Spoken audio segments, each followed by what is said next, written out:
Merci d'être venu à la commémoration de la Journée mondiale de la liberté de la presse. Je vous prie de se lever, question d'observer 1 minute de silence en mémoire des journalistes assassinés, tués, exilés dans ce pays. Merci. Mesdames, Messieurs, l'occasion qui nous réunit ce matin s'inscrit dans le contexte de la commémoration de la Journée mondiale de la liberté de la presse, comme il arrive 3 mai chaque année. Contre les accusés Mathilda Jacques et Jérémy Innocent. Retenu.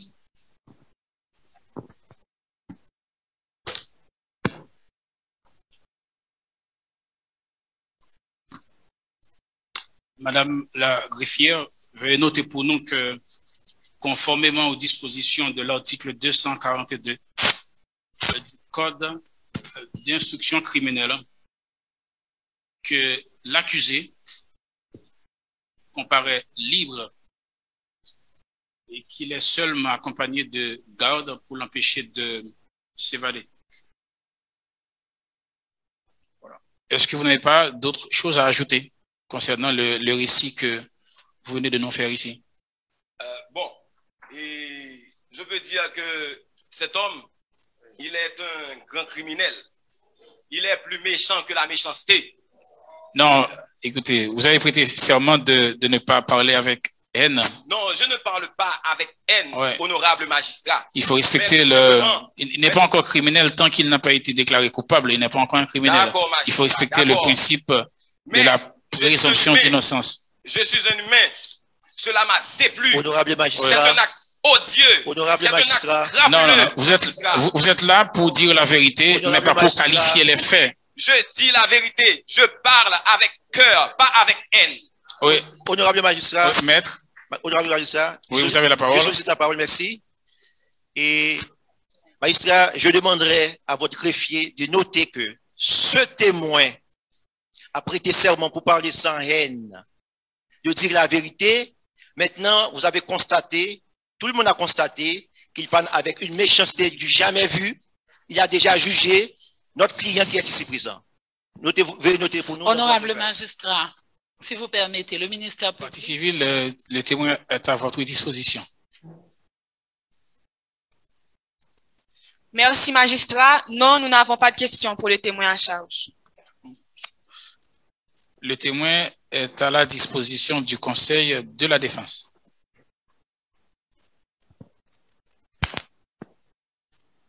Merci, honorable doyen du tribunal criminel. Magistrat, notre plaidoirie étant basé sur la vérité, en aucun cas, nous posons de question à un témoin qui ment au tribunal. Merci.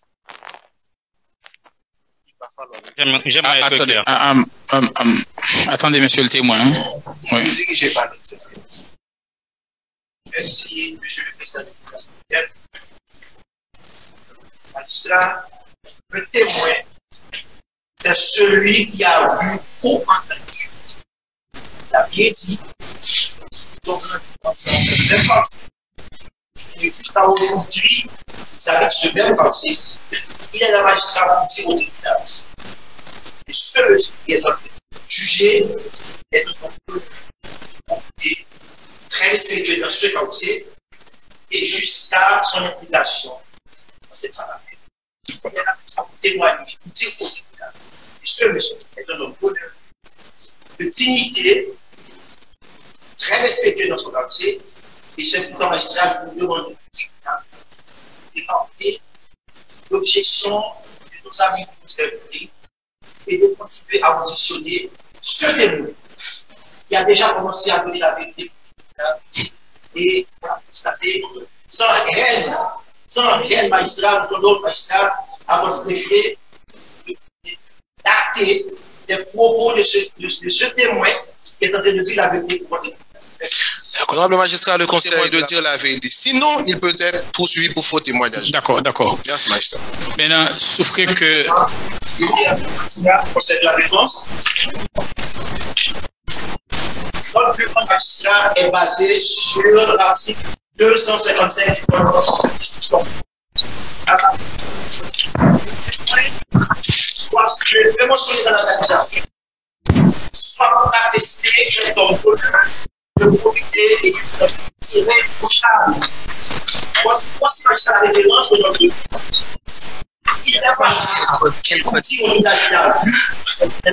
Magistrat, vous permettez. L'accusé est un homme d'honneur, de probité et d'une conduite. D'accord. Magistrat, vous permettez. D'accord. Portier ne viennent pas témoigner en faveur de Monsieur Innocent, puisqu'il est un homme qui fait du bien dans sa communauté. Magistrat, objection, magistrat. Objection à la question posée par le Conseil de la Défense. Le Conseil de la Défense doit formuler des questions objectives et non subjectives. Ça veut dire des questions ayant rapport avec les faits. On laisse les sentiments de côté, mais c'est préliminaire, de grâce. Voilà. Le tribunal rejette cette question et vous demande, maître, de formuler une question claire, précise, aussi objective que possible. Honorable doyen du tribunal criminel, et nous croyons que toutes les parties au procès se trouvent sur le même pied d'égalité. Tout à l'heure, on l'a vu, que nos amis du ministère public étaient en train d'agresser les témoins, d'accord? Les témoins. Maintenant, nous posons une question et un rapport à la probité de l'accusé. Reformulez-la, s'il vous plaît, la question. Non, je vais poser la question, magistrat. Je vais poser la question. Je vous dis, magistrat, de demander à ce témoin qui parle sans haine au tribunal pourquoi, selon lui, les autres personnes de son quartier qui connaissent très bien monsieur l'accusé, pourquoi ils ne sont pas là pour témoigner en faveur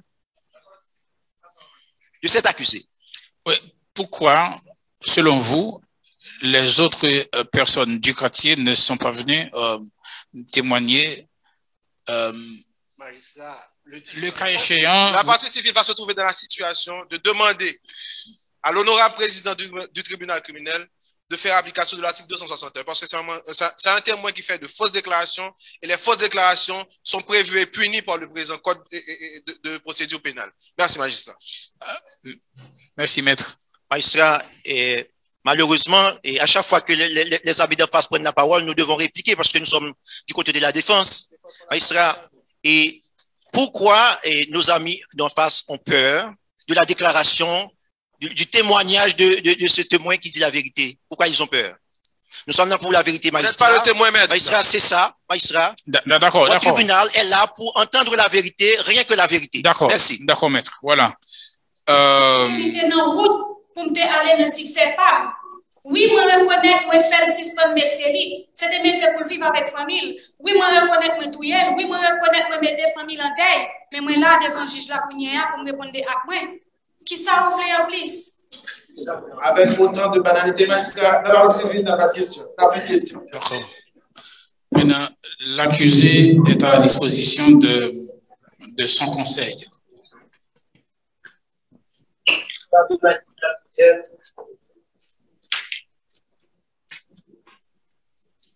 Mathilda Jacques est d'abord devant vous pour être jugée. Elle reconnaît cet ordre. Elle manifeste son regret. Je demanderai à votre majesté de poser la question à Mathilda de savoir si elle a une demande à faire auprès de ses juges, à savoir les membres du jury. Est-ce qu'elle a une demande à faire auprès de ses juges, à savoir les jurys? Oui, maître, vous avez une question? C'est une seule question que nous avons. Demandez à madame Mathilda. Madame Jacques. Est-ce qu'elle a une demande à faire? Vous avez une demande précise à formuler aux membres du jury ici présents. Vous avez la parole, le Conseil de la Défense.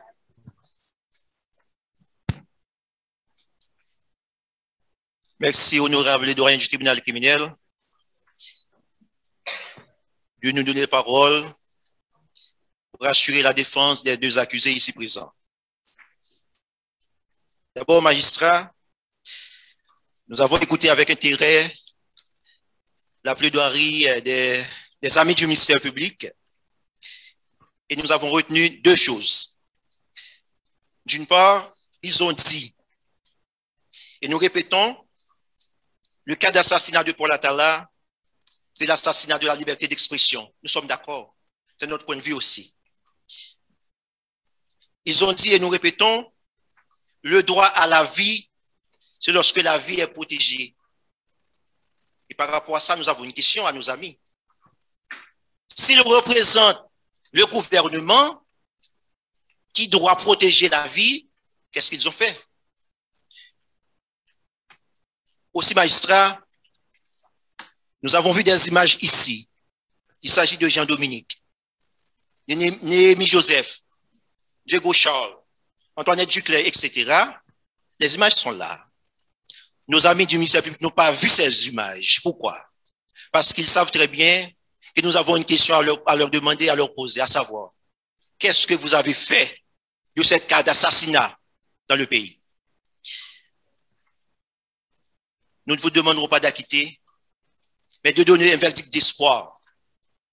Monsieur le président du tribunal criminel, madame la présidente du jury, mesdames, messieurs les membres du jury, nos amis du ministère public, consoeurs et confrères de la partie civile, monsieur l'huissier, madame la greffière, nos amis des journalistes, chère assistance, mesdames et messieurs, nous avons l'insigne honneur et le privilège d'assurer la défense de Mathilda Jacques et Jérémie Innocent, qui malgré eux se trouvent sur le banc de l'ignominie pour être jugés, mais aussi et surtout de faire le procès de tout un système.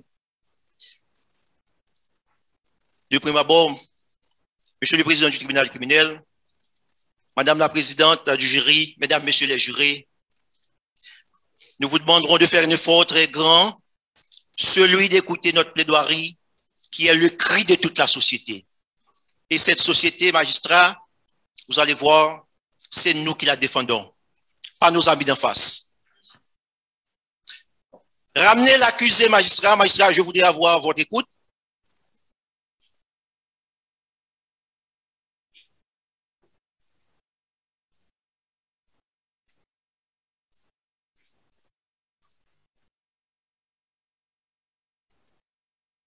On est en pause.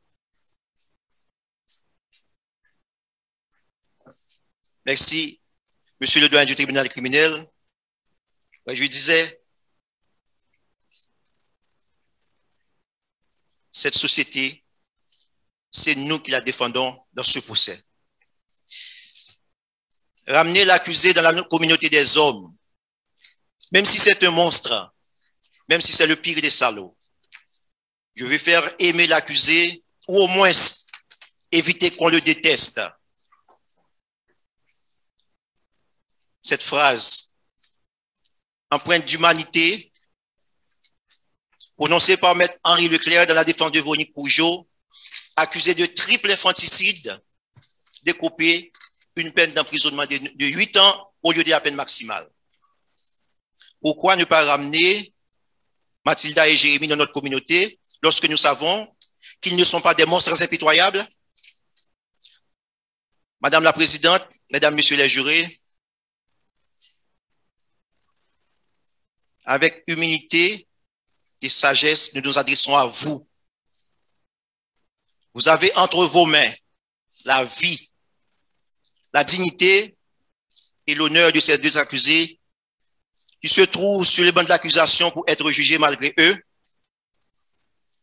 Nous vous demanderons d'avoir, contrairement à nos amis de la partie civile, l'indulgence, la clémence envers ces accusés. Nous ne demandons pas d'acquitter, mais de donner un verdict d'espoir. Il serait injuste de ne pas condamner les assassins de Paul Atala. Voici la vérité. Mais il serait tragique et inhumain de condamner ces deux accusés à la peine la plus lourde, à savoir la perpétuité. Cette Sylvie de 26 ans, magistrat, 24 ans, serait la ministre du Tourisme si Edry Jardin devenait président de la République. Or, magistrat, nous savons que notre Constitution prévoit, dispose l'âge minimum 30 ans pour être nommé à ce poste. Quelle manipulation psychologique pour atteindre son plan macabre de la part de Idriss Jardin.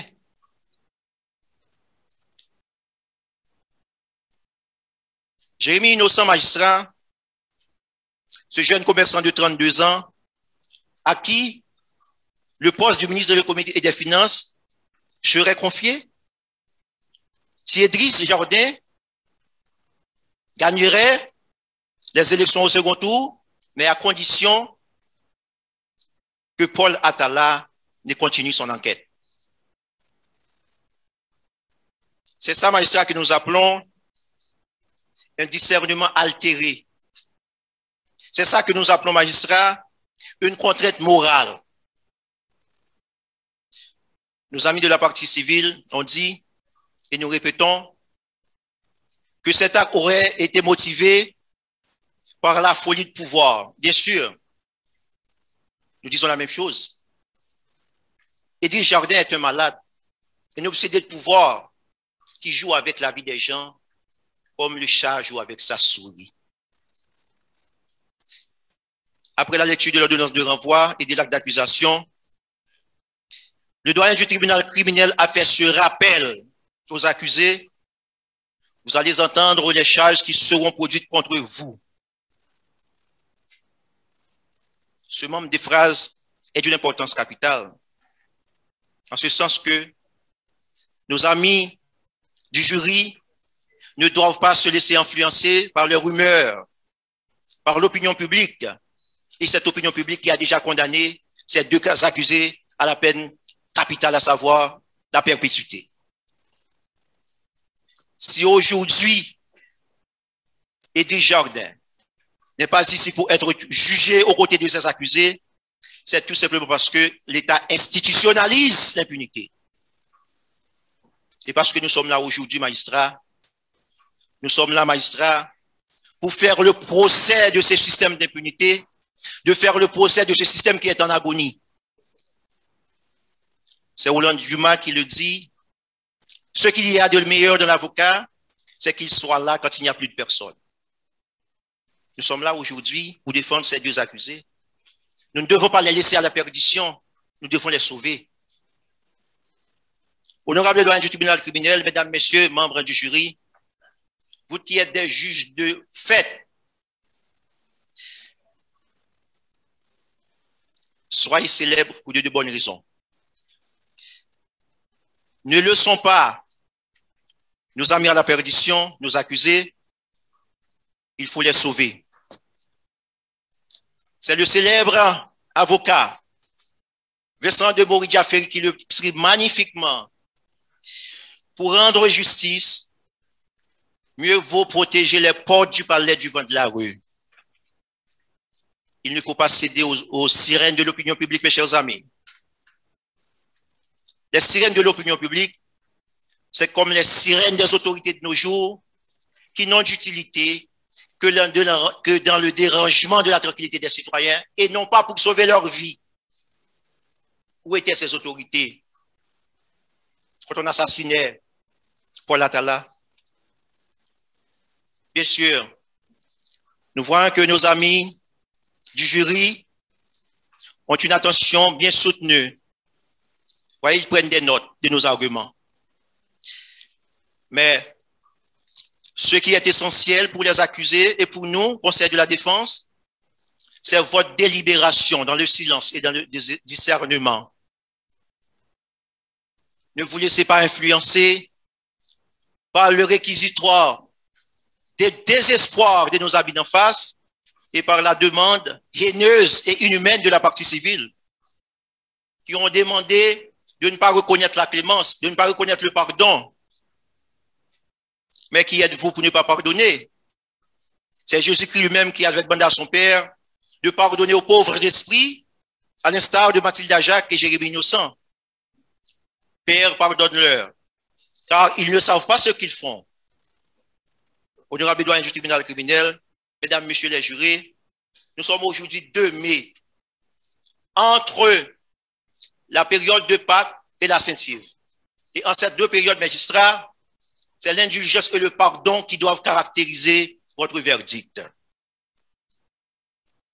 Nous sommes certains, magistrats, qu'entre ces deux juges, le juge Pilate et le juge Yves Elori de Martin, nos amis d'en face vont faire le choix du juge Yves Elori de Martin. Pourquoi? Parce que le juge Pilate est le pire des juges. En dépit du fait qu'il n'avait rien à reprocher à Jésus-Christ, en dépit de cette ordonnance de non-lieu qui devrait normalement mettre fin à la poursuite, Jésus-Christ a été condamné parce qu'il se disait roi des Juifs, a justifié Pilate, alors que nous étions dans la période des Pâques où l'indulgence et le pardon s'imposent. Honorable doyen du tribunal criminel, mesdames, messieurs les jurés, dans le cadre de ce procès, vous allez faire comme juge Elori de Martin et de Tréguier, qui jugeait un aubergiste à un mendiant et qui a donné raison, qui a donné justice à ce dernier en toute impartialité. Si vous choisissez le juge Yves Elori, notre patron, comme modèle, celui qui a été canonisé, vous allez faire comme lui. Vous allez décider en faveur, vous allez dire que des circonstances atténuantes existent en faveur de ces deux accusés.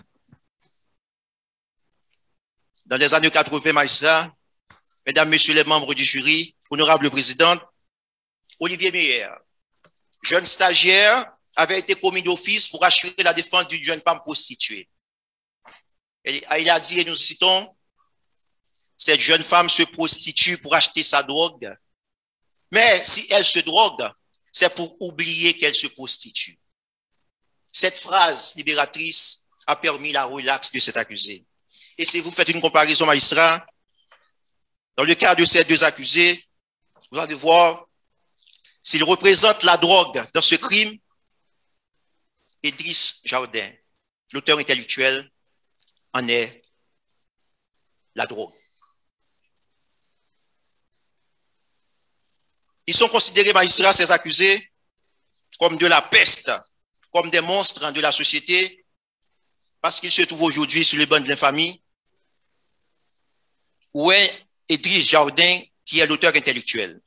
Cette question est posée aux amis du ministère public, ces amis-là qui doivent poursuivre tous ceux qui commettent des crimes dans notre société. Ils n'ont rien fait. Ce qui est merveilleux dans notre profession, dans notre métier, c'est que nous sommes à une école d'humanité permanente. Pour juger quelqu'un, il faut se mettre à la place de tout le monde. Celui que l'on défend, la partie civile, les juges et les jurés. Honorable membre du jury, je vous demande de vous mettre à la place de ces accusés. Regardez leur visage. Ils font montre du regret, du remords. Ils demandent pardon. Comprenez leur situation. Ils sont des jeunes comme vous. Vous êtes 12 jurés pour juger 2 jeunes comme vous.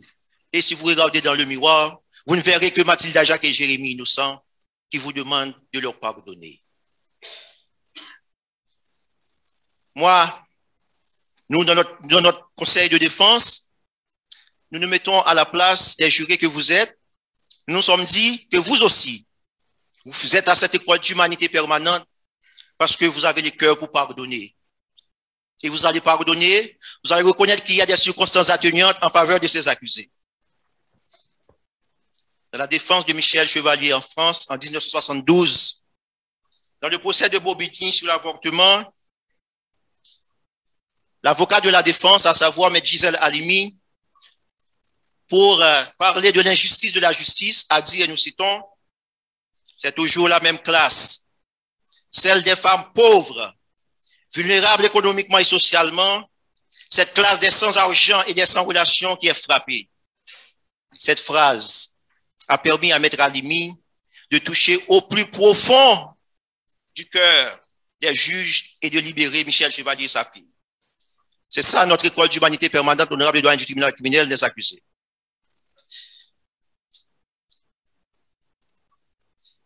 Nous refusons d'accepter l'injustice de la justice. Nous refusons d'accepter indéfiniment ce système d'impunité qui s'impose dans notre justice. Les auteurs des crimes, tels qu'ils soient, doivent être jugés et punis. Si le juge instructeur faisait son travail magistrat, en toute indépendance, la culpabilité de cet acte odieux reviendrait bien sûr à ses accusés, mais l'imputabilité de l'assassinat de Paul Atella devrait être imputée à Nicolas Jardin. Oublions l'extérieur. Faites comme si nous étions entre nous. Faites comme si nous étions au courant des faits pour la première fois ici à l'audience. Oublions l'opinion publique qui a déjà condamné ces deux accusés à la perpétuité.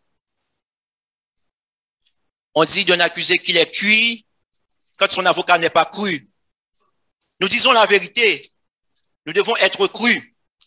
Parce que, magistrat, quand nos accusés ont reconnu par devant le tribunal qu'ils ont péché et ont demandé pardon, ils ont demandé la clémence et l'indulgence des membres du jury, c'est ça la vérité. Nous constatons que la période électorale en Haïti est synonyme de toutes sortes de crimes et de corruption. Nous sommes en droit de nous poser cette question. Est-ce que la période électorale est un facteur exogène du crime si on faisait l'étiologie criminelle en Haïti? Nos amis d'en face, mon ami M. Ducasse est un criminologue, je demanderai à M. Ducasse de faire une enquête, de faire une étude, de nous dire si oui ou non la période électorale en Haïti est synonyme de crime et de corruption. Mesdames et messieurs, membres du jury, je vous demanderai d'avoir le courage de dire que ces accusés ici présents bénéficient des circonstances atténuantes. Dans le déroulement de ce procès, mes chers amis, les yeux du monde sont rivés sur nous. Les yeux du monde sont rivés sur nous dans le sens que vous êtes au courant du procès qui a éclaboussé toute la France, à savoir l'affaire Dutroux, où le président dès lors, Jacques Chirac, le premier ministre Dominique de Villepin, le ministre de la Justice et l'avocat général ont tous présenté des excuses publiques aux acquittés parce que tout simplement, la décision du tribunal était une honte pour toute la France. Parce que on ne voulait pas déranger l'opinion publique qui avait son verdict dans sa poche avant même le jugement. Les autorités françaises ont dû demander pardon à tous les acquittés qui étaient auparavant condamnés, malheureusement. Vous devez avoir le courage de résister à l'opinion publique. Nous voulons que ce procès, dans le cadre de ce procès, mes chers amis, mesdames, messieurs les membres du jury, que la justice haïtienne soit grandie en dehors des routines. Nous ne voulons pas que ce procès se fasse sur le fil du rasoir. Les débats contradictoires doivent déterminer le verdict de ce procès. Lorsqu'un homme est acquitté, cela ne signifie pas nécessairement qu'il est innocent. Si Jérémie innocent n'est vraisemblablement pas innocent, mais il doit bénéficier des circonstances atténuantes, comme ce sera le cas de Mathilde Jacques dans le cadre de ce procès. Nous ne vous demanderons pas d'acquitter, ni de donner un verdict d'espoir dans le sens de la délibérer, mais surtout de dire qu'il y a des circonstances atténuantes en leur faveur. Nous vous faisons confiance, mesdames, messieurs, les membres du jury.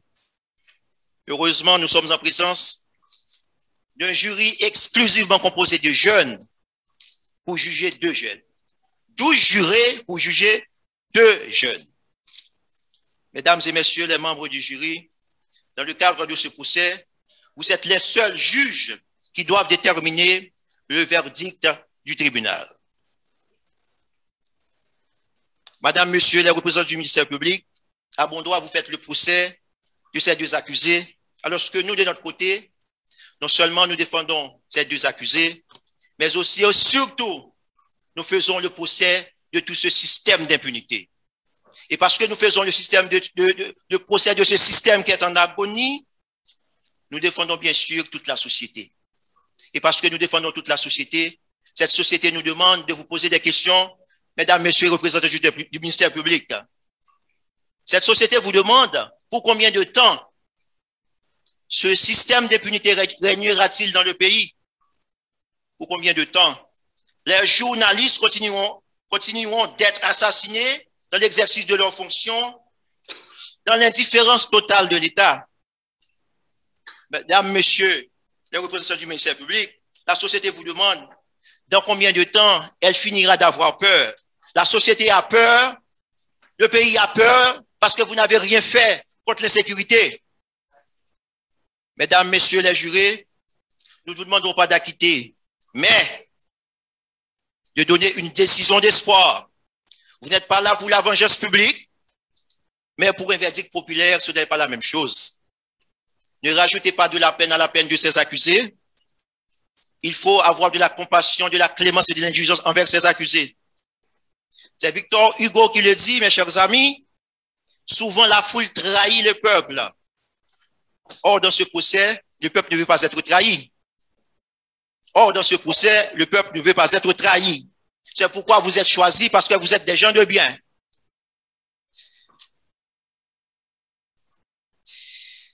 Mesdames, messieurs, les membres du jury, l'assistance vous dit que la défense est un droit sacré. Il est interdit à la haine d'être à l'audience. Sa place n'est pas ici. La place de la haine se trouve dans le tribunal de l'opinion publique. Bien sûr, nous reconnaissons la légitimité de la colère des parents, des amis, des proches de Paul Atala, mais vous, membres du jury, vous ne devez pas être en colère. Vous êtes des juges. Votre mission est de juger. Vous devez vous mettre entre les deux parties pour faire le pour et le croire, pour donner la bonne décision, pour rendre la bonne justice. Et Hippocrate de dire, je ne sois pas la maladie, mais le malade. Nous, de notre côté, nous ne défendons pas l'assassinat, mais ces deux accusés qui sont ici présents, malgré eux, alors que l'auteur intellectuel n'a jamais été poursuivi par nos amis du ministère public. Nous avons une parole sincère ici à dire pour le tribunal, et cette parole sincère, magistrat, honorable membre du jury, c'est nous qui l'apportons cette parole. La liberté de parole que nous avons pour critiquer l'injustice de notre justice. Vous avez, magistrat, la parole libre, cette parole libre, magistrat, nous l'avons, et vous avez aussi, la magistrat, une parole qui libère. Cette parole qui libère, magistrat, c'est vous, honorable président et membre du jury, qui allez prononcer cette parole qui libère, lorsque vous allez dire que des circonstances atténuantes jouent en faveur de ces deux accusés. Madame la présidente du jury, vous devrez être ferme, inébranlable et sincère. Lorsque vous allez, après le délibéré, de lire le verdict du jury.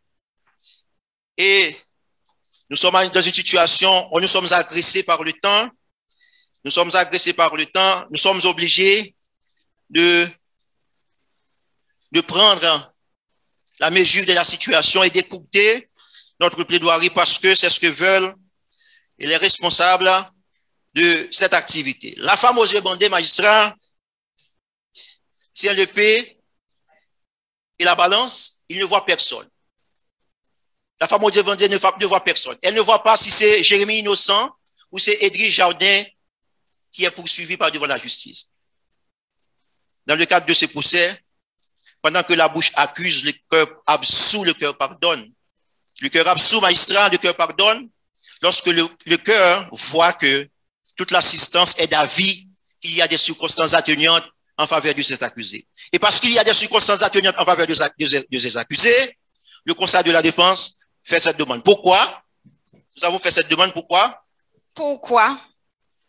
Nous vous demandons de condamner ces deux accusés pour avoir commis le crime d'assassinat sur la personne de Paul Atala, pour envoyer un signal clair aux criminels professionnels, aux auteurs intellectuels des crimes, pour leur dire qu'ils n'ont pas le droit de tuer, pour leur dire que la justice n'est pas morte, mais il serait tragique et inhumain de condamner à la peine la plus lourde ces deux accusés qui n'avaient qu'un discernement altéré.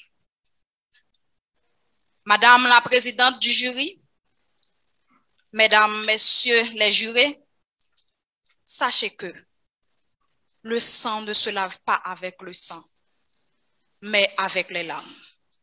Ne rajoutez pas de la peine à la peine des accusés qui ont déjà perdu leur dignité humaine. Vous êtes à cette école d'humanité permanente. Vous êtes les seuls juges de ce procès. Le résultat de votre délibération sera la décision du tribunal. Votre chef, c'est votre conscience. Soyez la goutte d'eau qui soulage la traversée du désert de l'infamie de Mathilda et de Jérémie. Le ministère public qui doit poursuivre les auteurs des actes criminels n'a pas le droit de demander la peine la plus lourde quand il n'a pas les moyens de prémunir, quand il est incapable d'empêcher la circulation d'armes à feu. Si les policiers ont les pieds et les mains liés par une main invisible, les empêchant de faire librement leur travail de protéger les vies et les biens des citoyens. Écoutez votre conscience, votre humanité, votre indulgence. C'est votre intime conviction qui vous l'exige. Madame la présidente du jury, mesdames, messieurs les membres du jury, n'écoutez pas le ministère public et la partie civile qui vous demandent de donner un verdict haineux et inhumain sans tenir compte des circonstances atténuantes. En jugeant ces deux accusés, ces deux jeunes, vous aussi, vous êtes jugés par votre conscience. On a tous péché. On doit se pardonner. Le conseil de l'accusé vous demande humblement et modestement de reconnaître les circonstances atténuantes qui jouent en faveur des accusés dans votre délibération.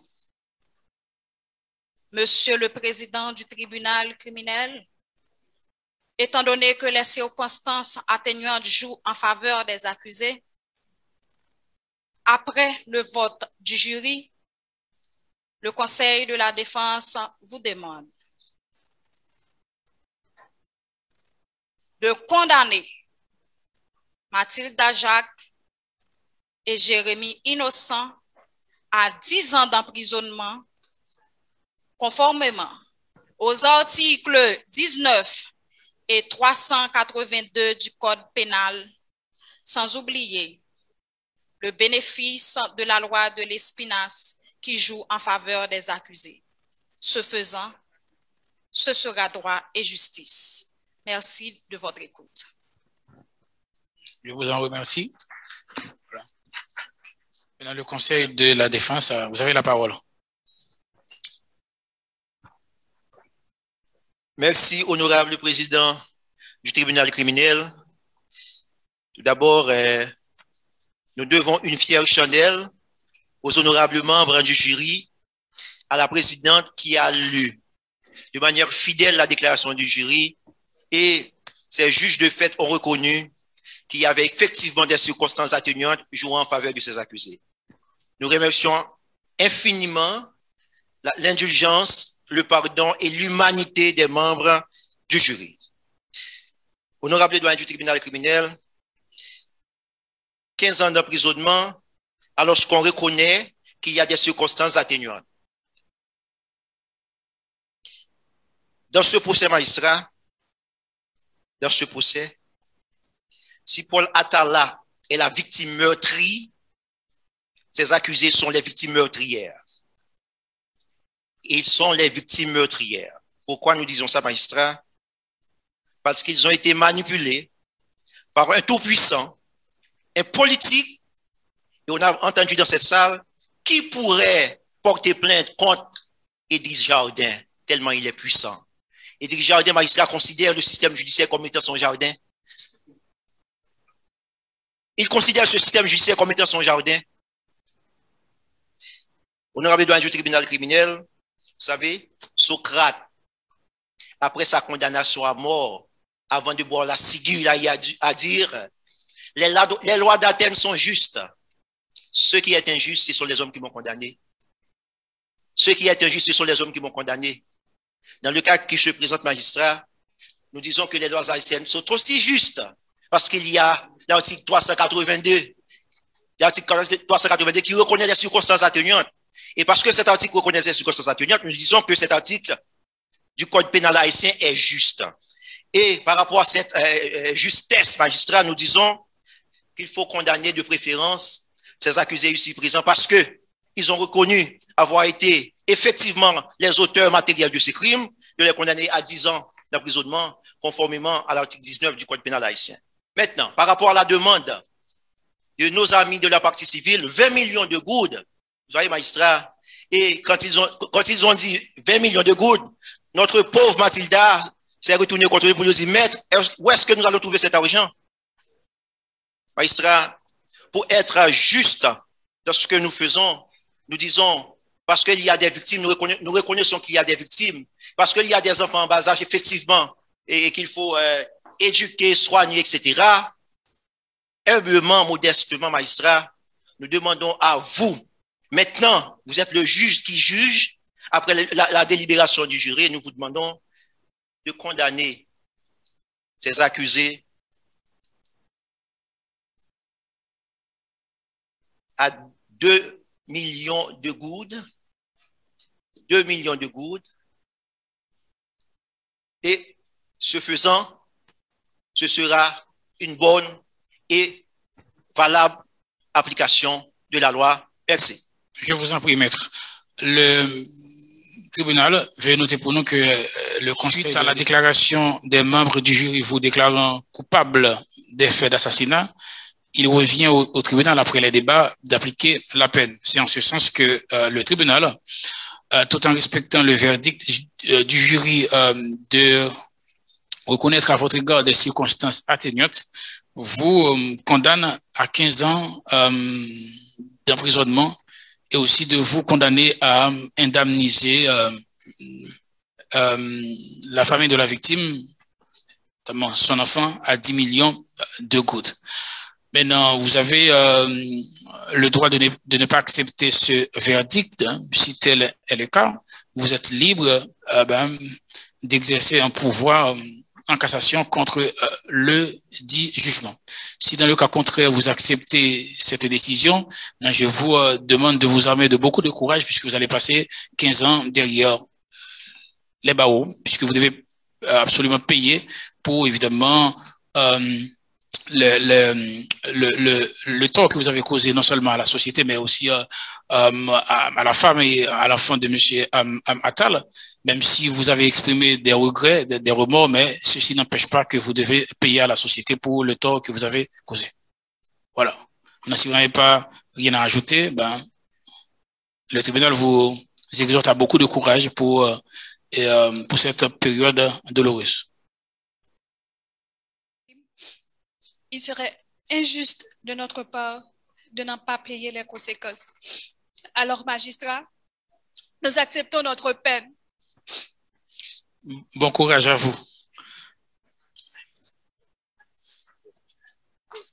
Voilà. Maintenant, plus rien n'est temps à l'ordre du jour, le tribunal lève le siège. Merci beaucoup.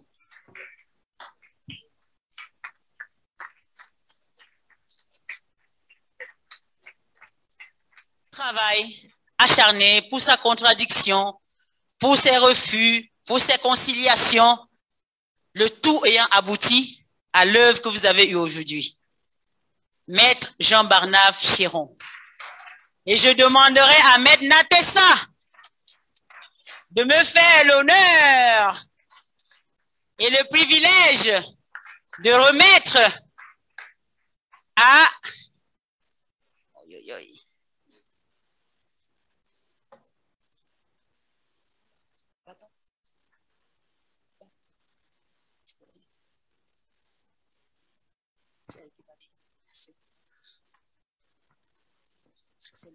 excellente soirée. Merci au barreau de Port-au-Prince. Merci à Madame la bâtonnière d'avoir fait choix de moi, même si c'était pour une tâche trop lourde, mais heureusement accomplie. Merci à l'UNESCO. Merci au Haut Commissariat. Merci à l'assistance. Et à l'année prochaine. Je prends le rendez-vous.